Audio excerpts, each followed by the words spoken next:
The Fisherman's Daughter by Quentin Pratt.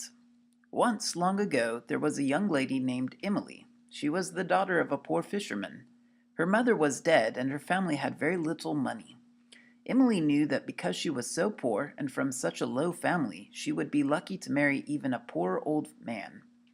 She would probably never get married at all and wind up living alone. Emily had a sister named Anne. Anne was very charming, and she got married to a young soldier named Peter. When Anne got married, Emily went to the wedding. Anne wore an elegant white dress. Even though she was a poor fisherman's daughter, Anne looked like a princess. Emily wished that she was as lovely as her sister. Compared to her, she felt very plain and ordinary. At Anne's wedding, there was a very handsome young man with blonde hair. He wore very nice clothes, which meant that he was a gentleman. He was from a wealthy family. He smiled at Emily, and when it came time to dance, he asked her to dance with him. Emily was very shy, and she couldn't say yes, but he insisted, and they danced. Emily was very happy, and she fell in love with him that night. His name was Charles. After the wedding, Emily thought a lot about Charles. She dreamed about him at night, and she wrote about him in her journal. She went to her sister's new home and asked her sister about him. Anne laughed and said, "You are in love with Charles? He is the son of Lord Edmund. He is very rich. He knows my husband. They were friends in the army, but he is much more important than we are.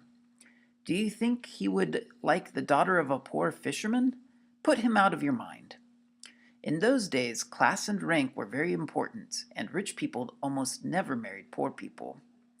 Emily was very sad. She went home and cried. All she could think about was how handsome Charles was and how he had smiled at her. A week later, Emily went to her sister's house for a dinner party. To her surprise, Charles was there. Anne took Emily into the kitchen and whispered, "Charles told my husband that he is in love with you. He is going to ask you to marry him tonight."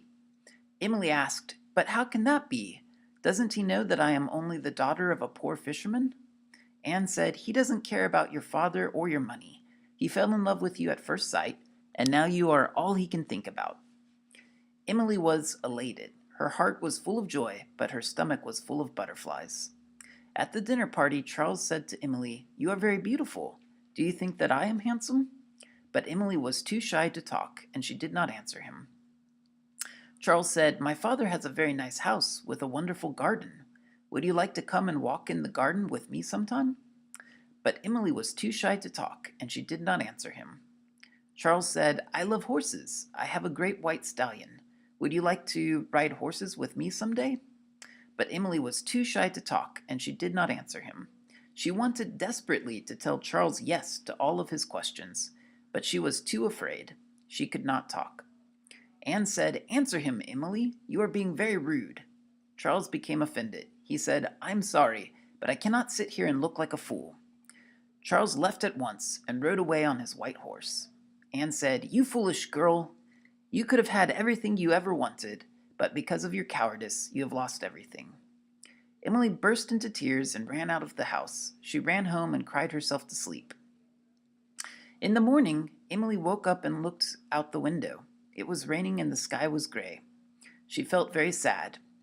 All she could think about was Charles and how wonderful it was when they had danced together. Then she saw a beautiful carriage come out of the rain, pulled by two white horses. The carriage stopped and a man got out. It was Charles, and he was holding a bouquet of roses. He went to the door and knocked on it. Emily summoned all of her courage and answered the door. Charles smiled at her and said, "Emily, my beautiful Emily, I'm so sorry that I left you last night. Peter caught me and told me everything. He talked some sense into me.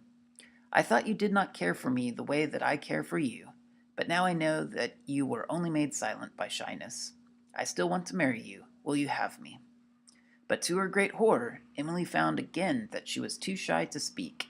She stood there staring at him, not making a sound, and tears began to run down her cheeks. Charles smiled and said, "Don't worry, my darling. You don't need to say a word. I will be very gentle with you. Just take my hand if you wish to come with me in my carriage." Emily was very afraid that she would be frozen like stone and unable to take his hand, and then he would leave her forever. but to her surprise, she saw her hand slowly rise to take his. As they held hands, she smiled at him for the first time.